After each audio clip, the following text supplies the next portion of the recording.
I want to start introducing ourselves on this channel, because everyone here is either a mom to be, or whatever it is, you are sure a mama.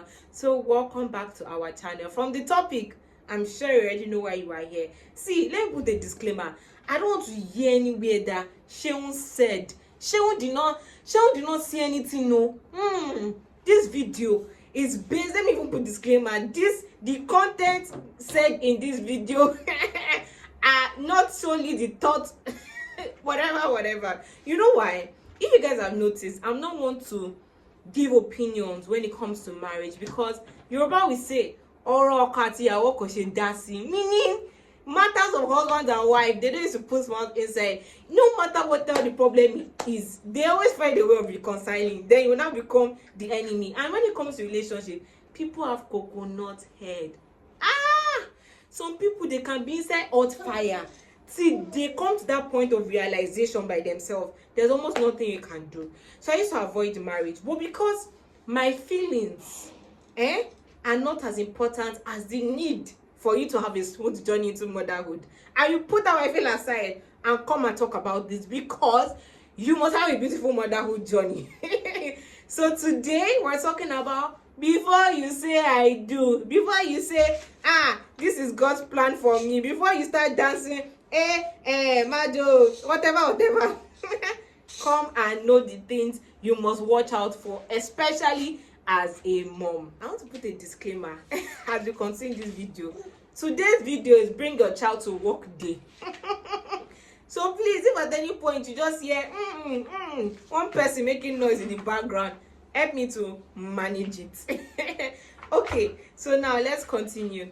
There are so many aspects as it relates to marriage. There's finances, there are the in-laws, there's sex. There's so many things when it comes to marriage, and the truth is a lot of things we talk about kind of one way or the other still boil down to marrying a good person, and all the conversations are still very important. But because motherhood, see, in order to have a motherhood journey, marriage, your partner plays a very big role. So what do you need to know? And the first thing I'm going to tell you is maximize your single days. See, I don't know why there's bad prayer for being single. Your single days are beautiful. You may say, it's because you're married. Was I not single before? Like, your single days, I think I don't say one of the most beautiful days, because that's just a small part of your life, so they're still going to have many more beautiful days.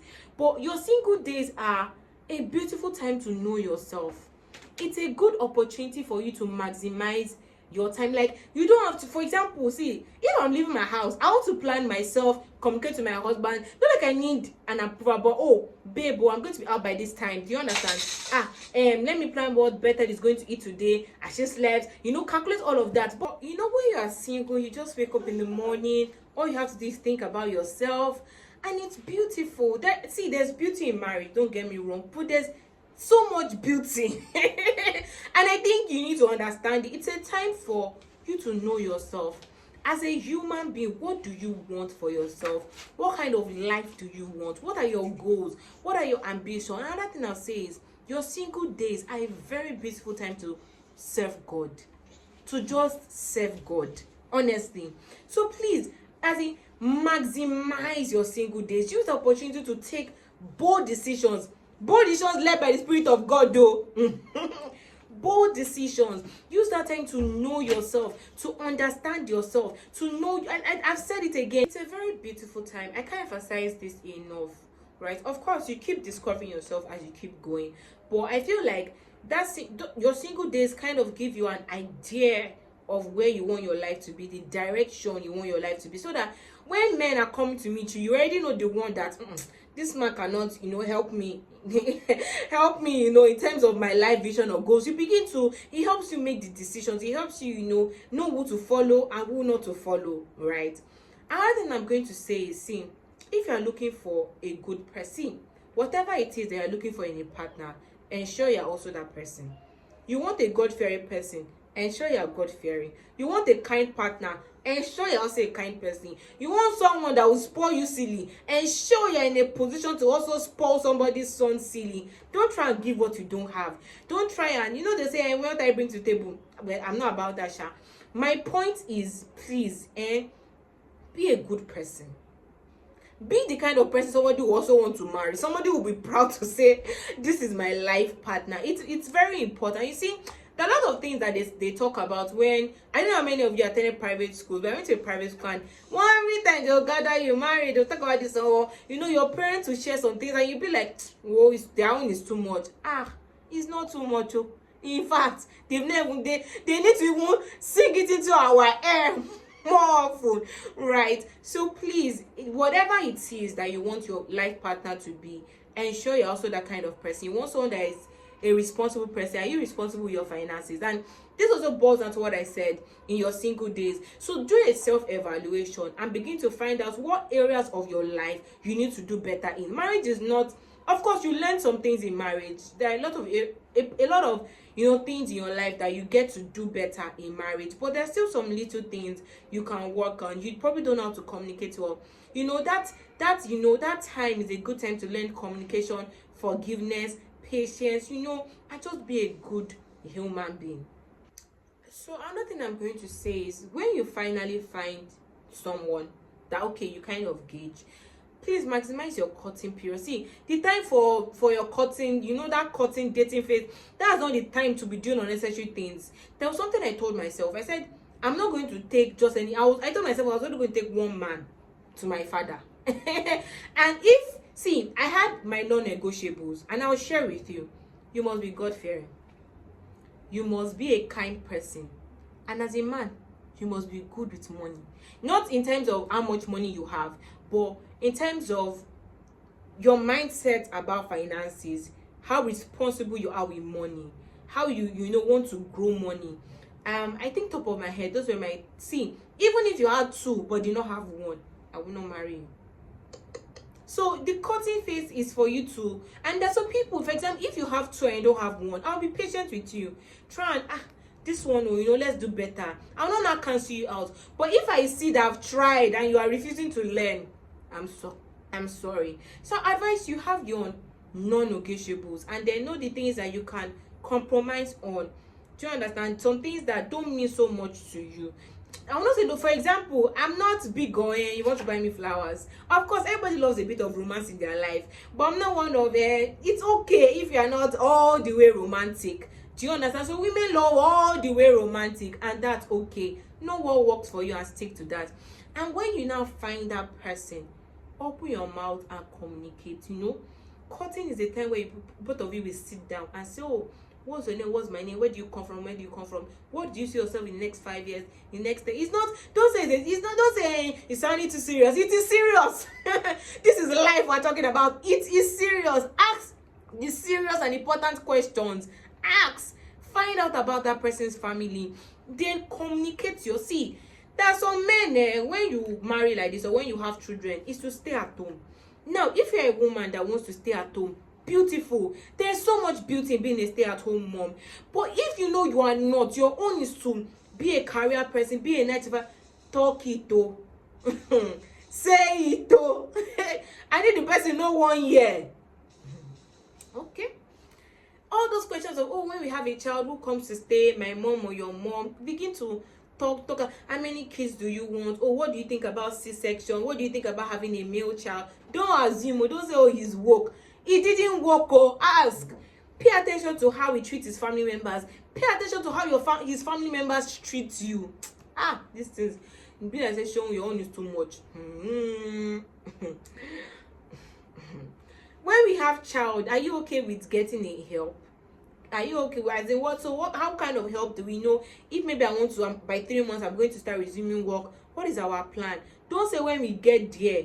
Yes, I understand there's a part of when we get there, but still ask. This is motherhood. That's why I'm asking questions that relate to motherhood. Because that's why we are here. Those are some important things you need to start asking. If maybe you want to travel out of the country, to have your child, you can start talking about, okay, how much do you have? How much do I have? What are the requirements? Don't say when you get to the bridge. Plan.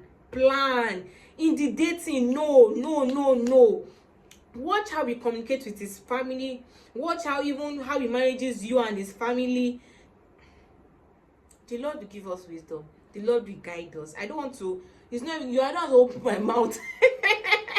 But I hope what I'm saying you understand, right? And it kind of makes sense to you. Please, these are the things you need to talk about and address in your courting phase. And please, if you're also a married woman and there are also important things you think single people need to consider based on your experience, based on what you've seen, please let me drop in the comment section. This channel, we're here to help everybody. Everybody must have a beautiful motherhood journey. That's what we're about on this channel, and it's about helping each other. So please drop your thoughts in the comment section. Somebody may just need it.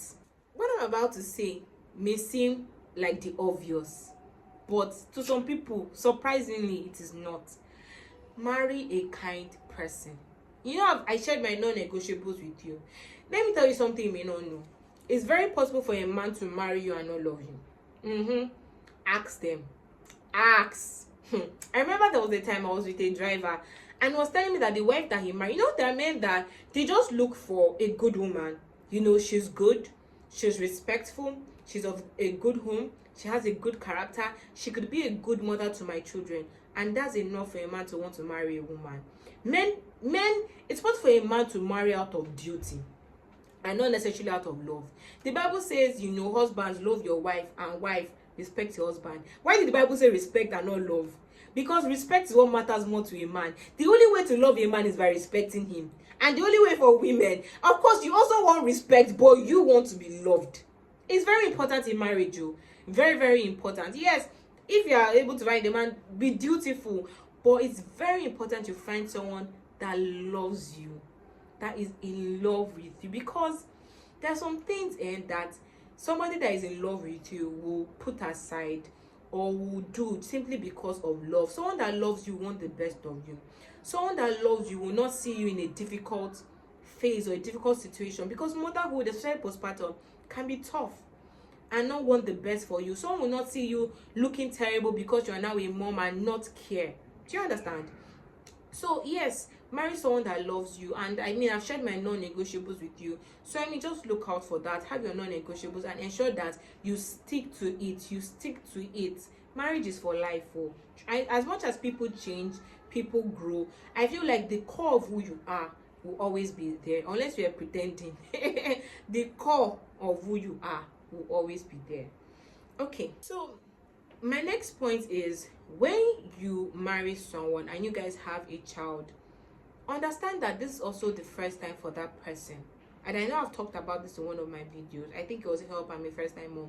I know if it has come out yet. I don't know which video I'm dropping first. But yeah, just in case I've not dropped that, or in case I have, go and watch it. And if not, watch out for it. The title is Help I'm a First Time Mom. And I also talked about how understanding that this is also the first time for your partner. Understanding that men and women parent differently.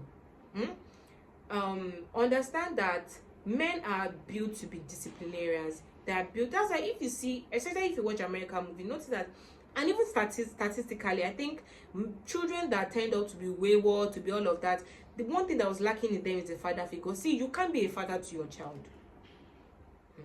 I don't want people to come and say, mothers, or I get that some mothers do it. Some mothers have no choice but to be the mother. But if you ask them, they always look for one egbon or one this thing to because God is designed by God. There's the role of a father, there's the role of a mother. Do you understand? So allow your husband be a father to your child. Understand that he loves that child. He loves that child also. So in his being strict, being firm, he's not harming your child. He wants the best for your child. You guys should learn to communicate. Then men, let me teach you a hack for when your wife just gives birth. Or their women, because mostly women that watch this, tell your husband, ask him, or men, what you should just ask is, how can I support you in this season? Ask it after she has given birth too. You can be asking the pregnancy, but immediately she has given birth, babe, how do you want me to support you? What do you want me to do? It will solve a lot of problems. Learn to also communicate. Ask. You to be patient. I know postpartum can be a very crazy period. So men should try and be patient with her, but women learn to communicate. Understand that it's also his first time. Give him the grace to also learn. There's a way you also correct in law, but give him the opportunity to also freely express himself and be able to be a father to that child, and so that you guys can actually work together. Yeah. So I mentioned this point when I talked about my non-negotiables, where I said marry a God-fearing person. And shown that some people that and they marry, that's why a God-fearing person is not by he's going to church, is not by he's a pastor. A God-fearing person is between that person and their God. Does this person have a personal relationship with God? Does this person have Christ as final authority over their life? Does this person fear God? That's all you need, please. Don't gauge by he go to church. As important as going to church is, as fantastic as it is to be a pastor, he must be someone that fears God. Because see, you can't know it all. There are a lot of times that the Holy Spirit will just instruct you. There are a lot of times where the Holy Spirit will just guide you. And it's so much easier when you have someone that respects God, not the one that is only him and someone that when he even does anyhow, there's someone that there's always that start convicting him in his heart that how you did to your wife is not good, or even you are how you talk to your husband is not good. I can't overemphasize marrying a God-fearing man. Please, if you are going to compromise or anything, do not don't even settle for less. Don't say he's a good person even though he does not know God. Is a I've said I don't like talking about marriage. They say because is actually a good person, and he's nice, and he's kind. It's good. It's good that he is that, but it's also more important that Christ is final authority in his life. So yeah, this is I think it's one of our shortest videos, right? These are just some few points in my own opinion that I think you just need to, consider when it comes to motherhood before you say I do. Because like I said, the partner that you decide to be with plays an important role, right? And yeah, I hope this video has helped you. If you are married and you think there are also important things people need to watch out for, I don't know it all. I can only talk based on what I've seen, based on experience, based on the knowledge that I have, right? And just try and guide you. There are a lot of other aspects that I don't want to go into details, because at the end of the day it boils down to your own experience in terms of in-laws, and some things is till you are in it before you really know how things will play out. But you can just like I said, I think I said in one of my other videos, the things that are within your power to control, ensure you take those right steps to control them. So drop a comment, subscribe, like, share, and yes, let me know what other topics around motherhood do you think we should talk about. Who do you think has good knowledge on a subject matter regarding motherhood that needs to be on this channel?